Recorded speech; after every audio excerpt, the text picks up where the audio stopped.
ఏపీలో సీఎం జగన్ ఇస్తున్న సంక్షేమ పథకాలకు ఎన్నికల కమిషన్ బ్రేక్ వేసింది. ఒకటి రైతులకు ఇస్తున్న ఇన్పుట్ సబ్సిడీ పైన ఆంక్షలు విధించగా, ఇంకొకటి విద్యార్థులకు అందించే ఫీజు రియంబర్స్మెంట్ కు బ్రేకులు వేసింది. ఈ రెండు పథకాలు కొత్తవి ఏమీ కాదు. జగన్ సీఎం అయినప్పటి నుంచి యాక్టివ్లో ఉన్నవే. అయితే ఈసీ ఆన్గోయింగ్ స్కీమ్స్ ను ఆపిన చరిత్ర అయితే లేదు. కానీ ఏపీలో వీటిని ఆపింది ఎవరు?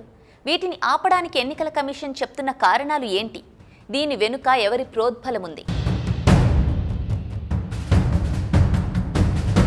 ఎన్నికల్లో జగన్ను ఎలాగైనా ఓడించాలి, సీఎం కుర్చీ ఎక్కాలన్న కాన్సెప్ట్తో చంద్రబాబు రోత రాజకీయాలు చేస్తున్నారు.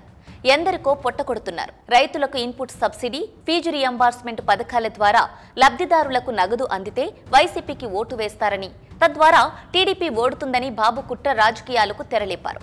2019 ఎన్నికల ముందు చూస్తే అప్పుడు టీడీపీ ఎన్నికల షెడ్యూల్ విడుదల తర్వాత పసుపు కుంకుమ కింద నిధులు వేసింది టీడీపీ ప్రభుత్వం. అప్పుడు రాని అభ్యంతరం ఇప్పుడు కొనసాగుతున్న పథకాలకు ఎలా వర్తిస్తుందని వైసీపీ నేతలు ప్రశ్నిస్తున్నారు.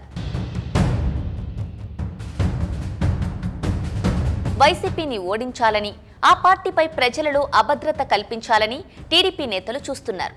గతంలో పెన్షన్ల విషయంలో చేసిన తప్పును ఇప్పుడు టీడీపీ ఎన్నికల సంఘానికి ఫిర్యాదు చేసి ప్రజల్లో తమపై ఉన్న నమ్మకాన్ని కోల్పోయింది. ఇది కేవలం వైసీపీకి లాభం చేకూరుతుందని టీడీపీ ఈసీకి కంప్లైంట్ చేసిందంటున్నారు. Please subscribe .news.